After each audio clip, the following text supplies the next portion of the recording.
a moment in the life of all of us that comes probably once, and that is like a dream come true. I welcome you all on the occasion of this conference, National Conference on Acceleration and Low-Level Radiation Safety.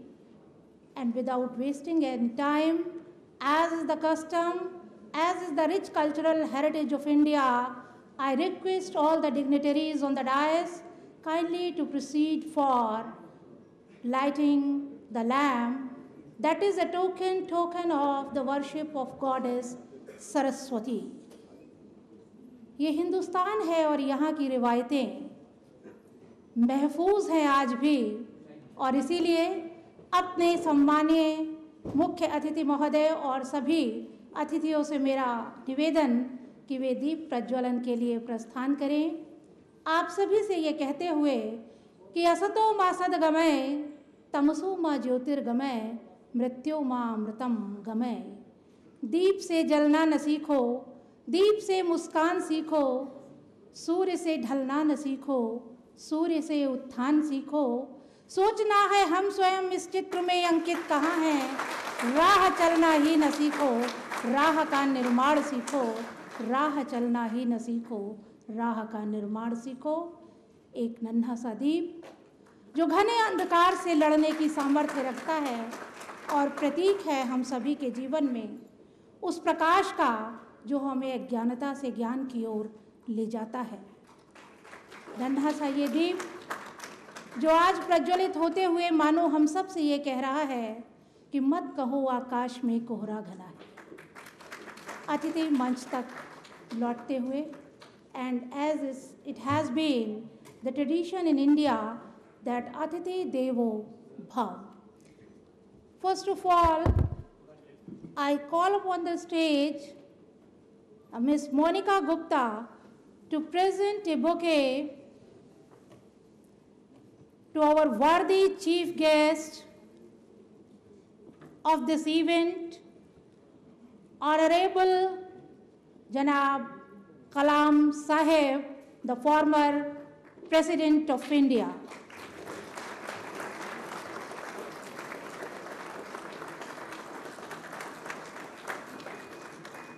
A big round of applause for all of them, and my request जो बच्चियाँ आ रही हैं वो सामने से जाएं. Now I invite Manisha to present a bouquet to Dr. Kakodkar, who is the guest of honor on this occasion today. Manisha coming to present a bouquet to Dr. Kakodkar.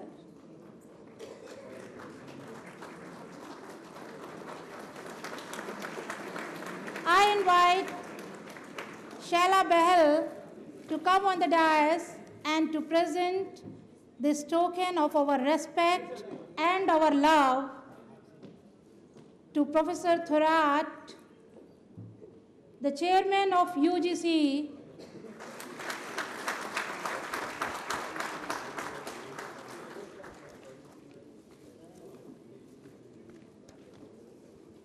and after this, as is the custom, I am going to invite Dr. Amit Roy, the chairman of IUAC, to deliver his welcome address. And I would like to inform you that he is a product of Delhi University, and he obtained his master's degree in 1968. He did his PhD from Tata Institute of Fundamental Research, Mumbai in 1975, joined the same institute and remained there as associate professor till 1990. He spent 2 years at Florida University, USA as postdoctoral fellow. He worked at KVI, Netherlands, and Aragon National Laboratory, USA as visiting scientist.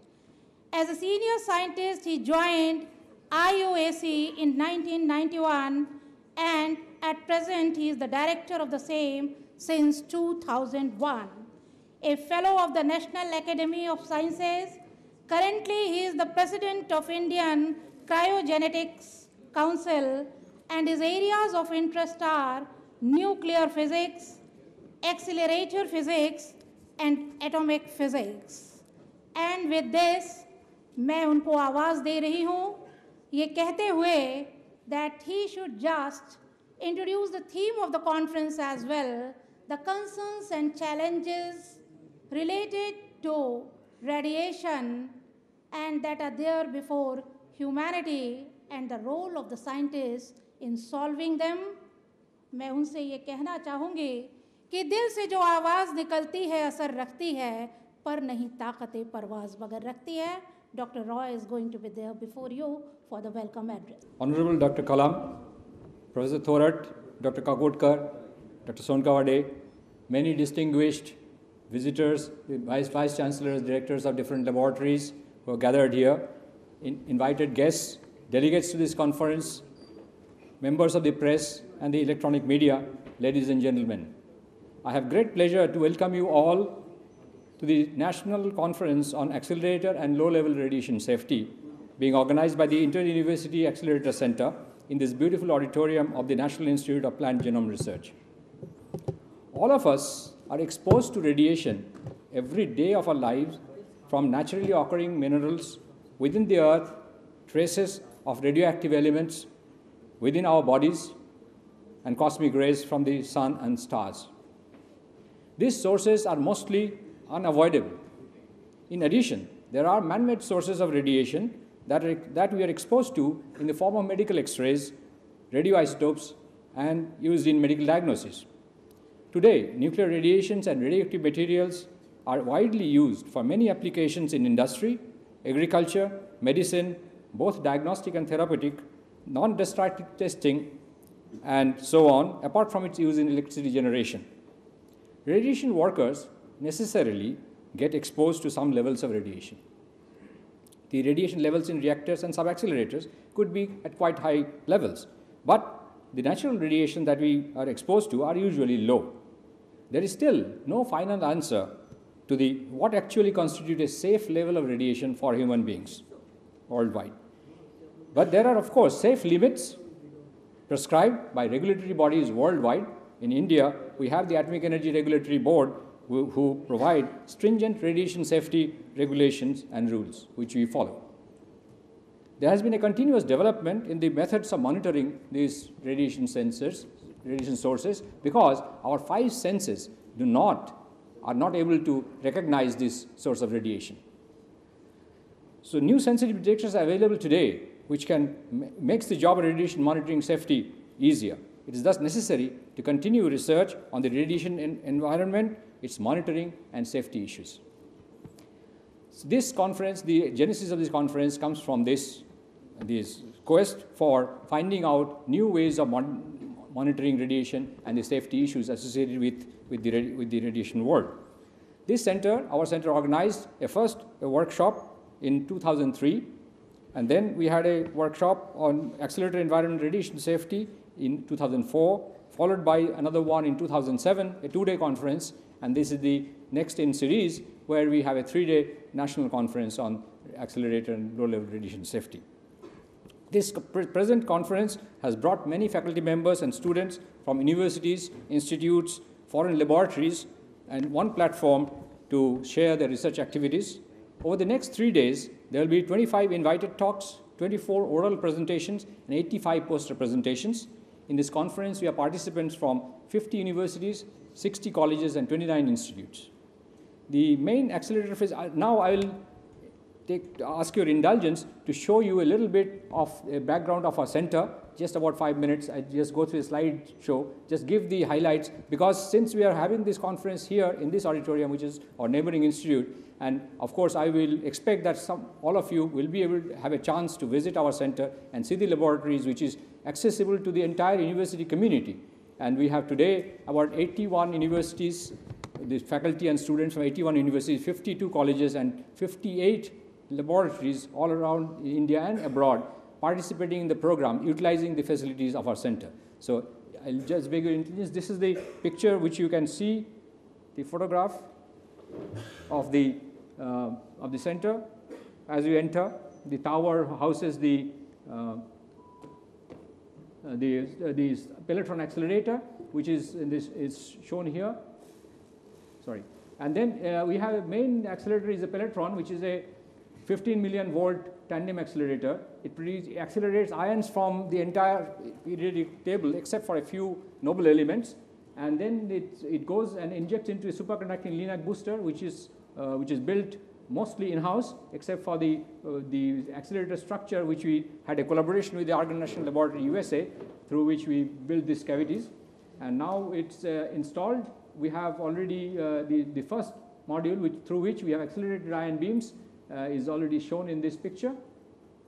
And then we have schemes for we are increasing the range of the ions and the energy by putting a high current injector into this system, and that's being built. We have already the ECR ion source, which is already established, and the radio frequency quadrupole and the warm Linac already prototypes have been made, and will be in this period of the 11th plan period, we'll be able to complete this thing thanks to the generous support of the University Grants Commission. This is a body which is supported by the University Grants Commission. It is the first inter-university center, and I think we have been able to develop a model of real participation, its synergy from all the universities and with the national laboratories.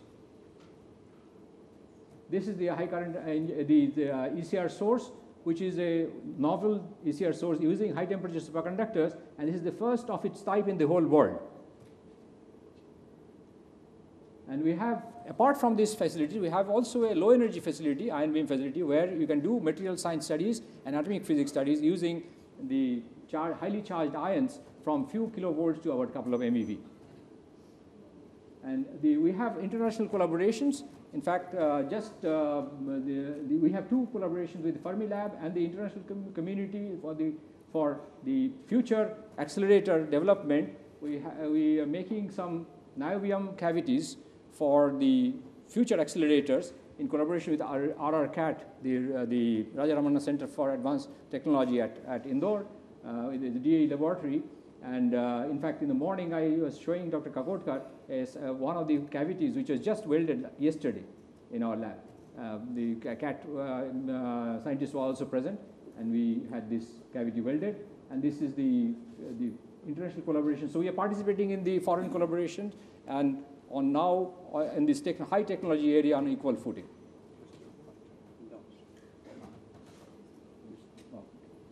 Yeah, this is some of the facilities that we have for the university community and for the nuclear physics. We have this particular one, the International Gamma Array, where the entire nuclear physics community of India has participated jointly to build this detector system with the support from Department of Science and Technology, and has been used for the last 1 year extensively by the entire community, and followed by the hybrid recoil analyzer spectrometer. Again, this is funded by the Department of Science and Technology. So we have a neutron array detector system, which is also again one of the unique kinds, and we are building a much bigger one, which is 100 detectors, which will be completely covering the 4 pi solid angle. And we have for material science also, we have a lot of good facilities. We have an in situ XRD, extra diffraction facility. Then we have the QMM, the mass analyzer, and this type of the material science work forms about 2/3 of the community in the university community are utilizing this material science program. We have the radiation biology, where we bombard the cells with these heavy ions, and to see the effect of the radiation on actual living cells tissue. And I think that's about my presentation on the center. I hope that you will be able to come to and visit the center during your stay here in these 3 days. We are very grateful to the various funding authorities, of the government. Of course, UGC has been giving us the full support. The National the Disaster Management Authority, the Board of Research in Nuclear Science, Department of Science and Technology have supported this thing, not only by giving the funds, but in giving us enough encouragement and organizational support. And I hope those of you who have traveled very long distances and come here will enjoy the 3 days of deliberations And out of these deliberations, some new outcomes, new projects, and the new collaborations will emerge, and we look forward to that. I thank Dr. Kalam, Professor Thorat, and Dr. Kagotkar, and all the other dignitaries who have come, taken time out of their busy schedules, and come to grace this occasion.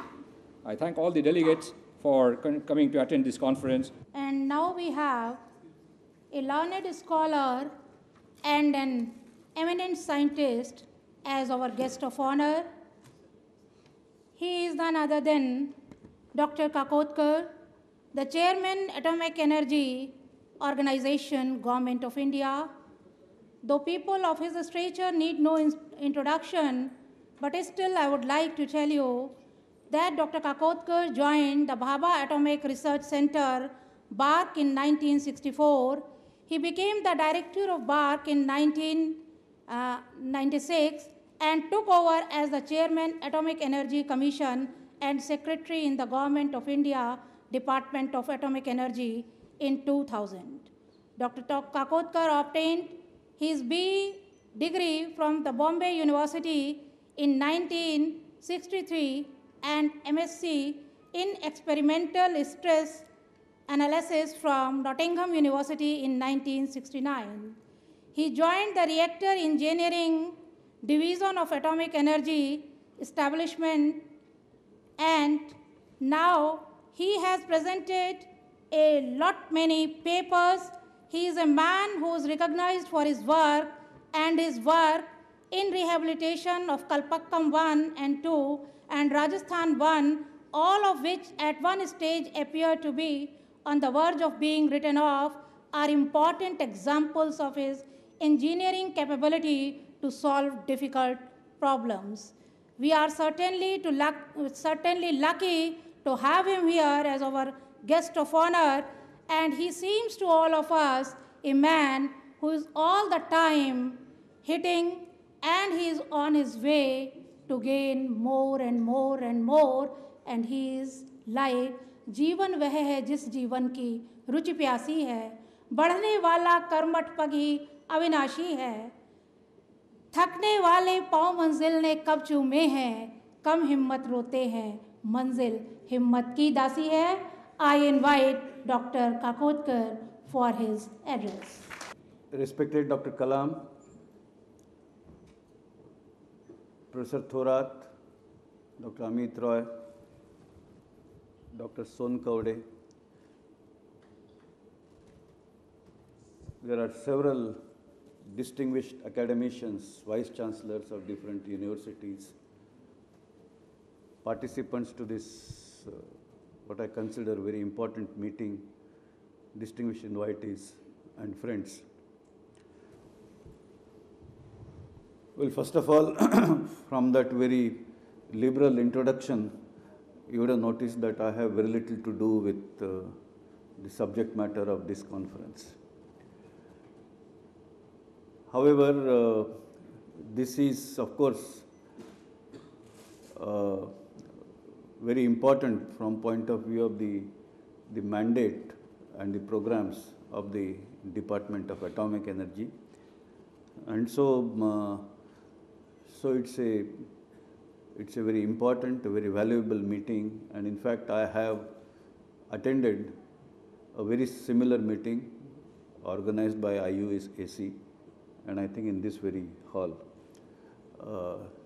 So in a sense, it's a kind of a return for me to this important platform.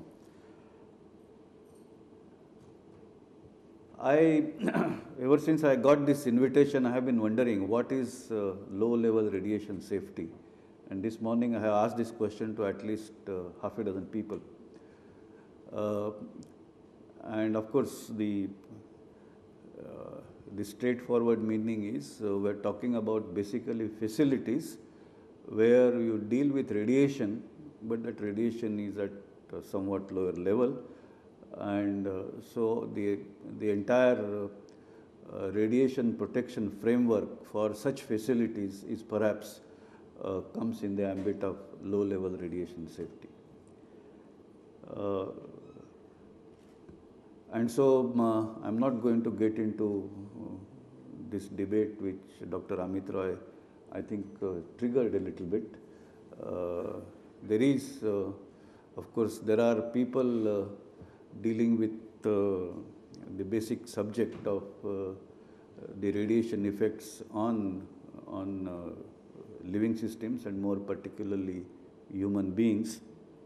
And there is at least a segment of school which says that there is a threshold below which the repair systems, particularly in human beings, would ensure that there will be no harm, essentially arising out of the evolution that has taken place